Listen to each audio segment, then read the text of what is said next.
Hey, what's up YouTube? It's your boy, Carlitos here, back again with another story time for you guys. This week's story is the Pokemon card story. The whole Pokemon craze started with me, Brandon, and Daniel.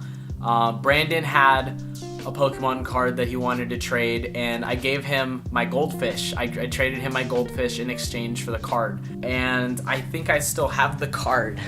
So, I know what you're thinking, you still have your Pokemon cards? So what? Shut up, okay? This is the first card. The first card I got, I traded the goldfish for it. This one's my favorite card, Darkrai, because I'm a little emo kid. There were some kids whose parents didn't want them to get cards. They wouldn't let them buy them because Pokemon's the devil. So they thought it was a great idea to instead steal cards from other kids. And the school got involved. Other than kids stealing cards from each other, I sort of sabotaged the card market at our school because my uncle, for my birthday, he gave me like 10 packs of Pokemon cards. All of them were fake.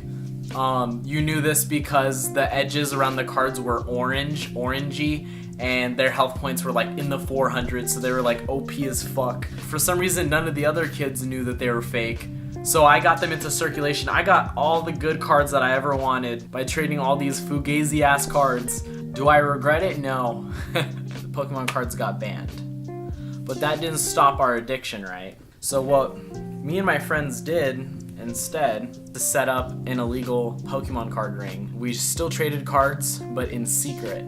What we would do is we would have strategic times and locations on where we'd be trading the cards. Like, for instance, at lunch, by the tree to the right of the football field, at this time, like 10 minutes into lunch. We would even have lookouts, so we would have the people trading, and then we'd have some lookouts to make sure that there weren't any staff members in the area. Like, we had it all planned out. We had where we knew where the staff members were, where they take position. And one of the staff members that we had to look out for, his name was Mr. Mike. I remember him. He was the grouchiest, meanest, or most angry staff member I've ever met in my life. He was one of those people where just whispering sounded like me trying to talk as loud as I can for you guys right now. Like, he would come into the room and be like, hey, not like that, but. And when he yelled, you'd jump and get scared, like a gunshot went off, except it was his feelings going off. He was the one that was most against everything that we ever did. Now that I think of it, he probably hated me, but it's okay. There was another staff member, he was like 19, his name was Andreas. He was pretty cool though. He let us trade cards, and we even added him on Xbox and played Halo 3. God, I miss Halo 3. So he was pretty chill. And like all good things that start, they come to an end. When one of the staff members got us out of secret and took all of our cards. We were in shambles, our group was finished, until we found out there was a snake in the group. You can never escape from snakes, right? You have snakes in high school, you have snakes throughout your life. I didn't know though that snakes start in elementary school. So we found out Brandon was the grandson of the staff member, Mr. Mike.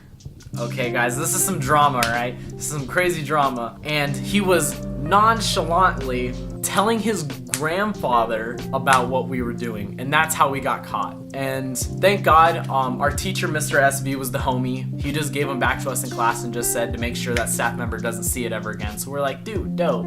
But after that, we shunned him. We shunned Brandon, and he wasn't allowed to hang out with any of our friends anymore. He sat alone for the rest of the year. One of the friends joined him, but for the most part, he was just excluded from the group, like exiled. He was just an exiled member. If this was a cartel, he'd be dead. You might say, Carlos, isn't that a little mean for someone to do that? We still exiled him no matter what. Moral of the story here, don't befriend snakes. Pokemon cards is more important than eating. And don't let kids with strict moms steal your cards. And that's it for this week's story time. Thanks for watching. Be sure to like, subscribe, comment. It really helps out. Click on the bell, it makes a dinging noise. And that's it. Be sure to tell everybody.